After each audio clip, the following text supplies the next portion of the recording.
Before we get started showing you how to take a collar size, I'd like to give you a little general information. Now, I would recommend highly that you purchase a measuring tape. If you don't have time, go on eBay. You can buy one for $1. That includes shipping, or you go to your local fabric store. You can pick one up for $2. Every man or woman that wears shirts to work should own a measuring tape. So let's get on to it now. Before we get into the actual collar taking, I'd like to just inform you a little bit about the standard 3 types of shirt fronts, plackets. This here is called the placket.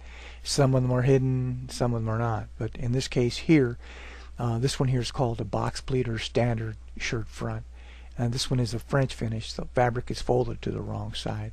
And this one is a hidden buttonhole. All the buttons are in between the fabric and hidden out of sight. The main point I wanted to make here is that if you put your tape and measure from the edge of the placket to the center of button, this measurement here will give you the exact center front. Again, here, if you measure from here to here, to the center of the button, that's the center front. Now, what is the center front? The center front is the visual line that cuts the body in half, right down the buttons. It goes from the front, back of the collar, all the way down your center back. In that case, it would be known as the center back. Now, these plackets from the edge to the button run in different measurements. Some would be 3/4, some 5/8, some 1/2 inch. If you're off a 1/16, I would round them off to one of these numbers. And this will be important as you come here. So we're going to get in next into the anatomy of the collar. Okay, if you're the type of individual that really doesn't want to bother with the details of a nomenclature of a collar, you can just, on your tag form, you can just put copy same style. If you've included a shirt sample, refer to it, copy same collar style, and we'll do everything for you. But there are individuals out there that are very specific about what they want, from the collar length, which is here. You may want a longer collar length, and you'll state on the tag form you want a 3, 3 1/4, 3 1/2, maybe even 4 inches like in the 60s. You may want a different spread. You may want a British spread. Now, if you don't know what type of British spread, again, you may send a sample, we'll copy it. But there are various angles of spreads. It could be a cutaway. So again, you have to know what you want when you're describing to us, because there's many degrees in between each one. Now, the actual tape measurement of the collar, you'll see everywhere in tutorials on the internet that it's from center buttonhole to the end of the buttonhole, and that's not really your true measurement. As we discussed in the previous earlier, usually the measurement of the center front is from the edge to the center of the buttonhole, and again from the center to where the button is at. And the edge of the buttonhole doesn't always line up with the center. In fact, most manufacturers extend the buttonhole so that it gives you a little bit more room, because they know those collars are going to shrink. So that's something to take into consideration. Again, I'll show you shortly how to mark those areas so you get a true reading from center front to center front. Now, the collar. The collar is a misnomer when people say the whole thing is the collar. There's actually a collar and then there's a band. But it's a misnomer. We always call it the collar, the complete. But the collar is actually from here to where it meets the band. And the band is from here to here. Now, the collar is normally anywhere from 1/4 to 3/8 wider than the band, traditionally. Now, you can make your band anything you want, and we'll make the collar 1/4 to 3/8 wider than you specify. Again, the collar length, you specify it, we'll give it to you. Another thing, normally in this particular instance here, the button is here, and the collar starts here, so that means there's going to be tie space. If you don't want tie space, let us know. We'll start it so it's closed here. So again, on the tag form, you can give us specific information, and we'll read them, we'll follow them.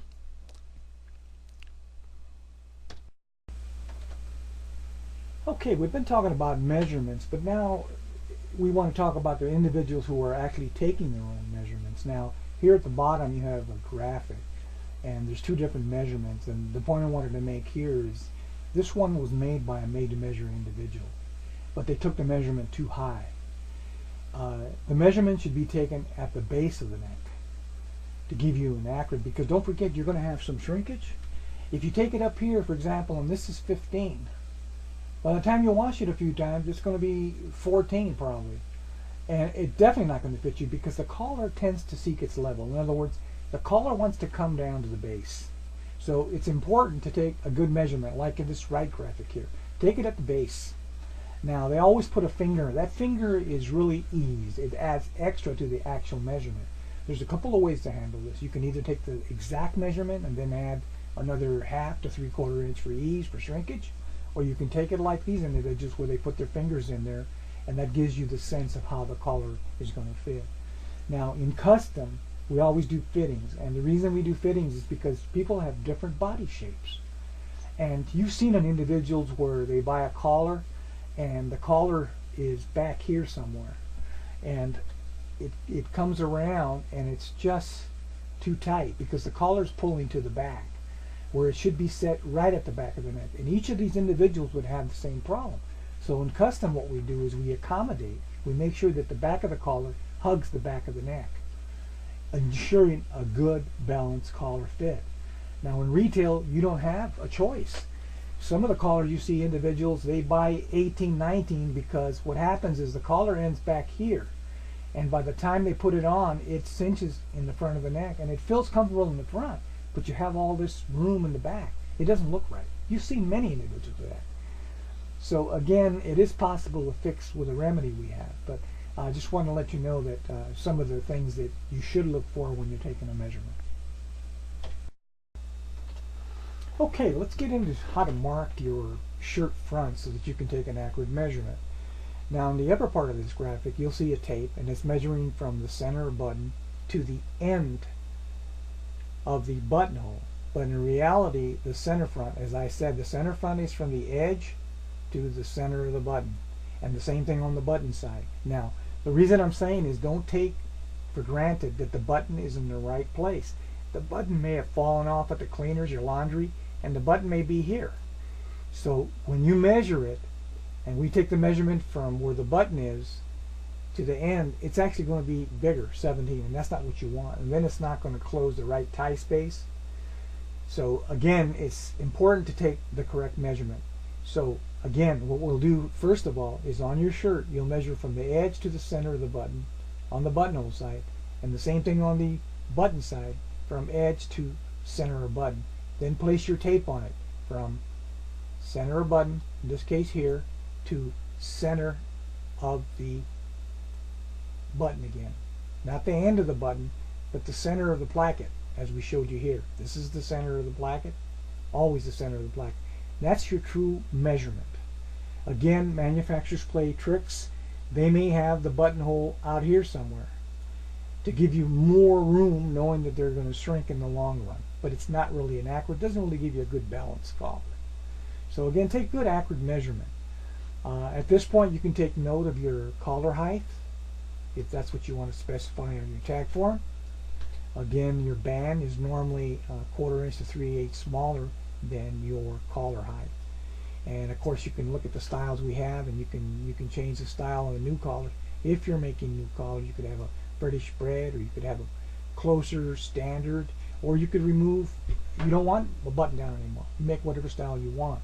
Again, this from the edge to the center is the same thing as from the edge here to the center button. That is actually your center front. So it's just little things that you should remember.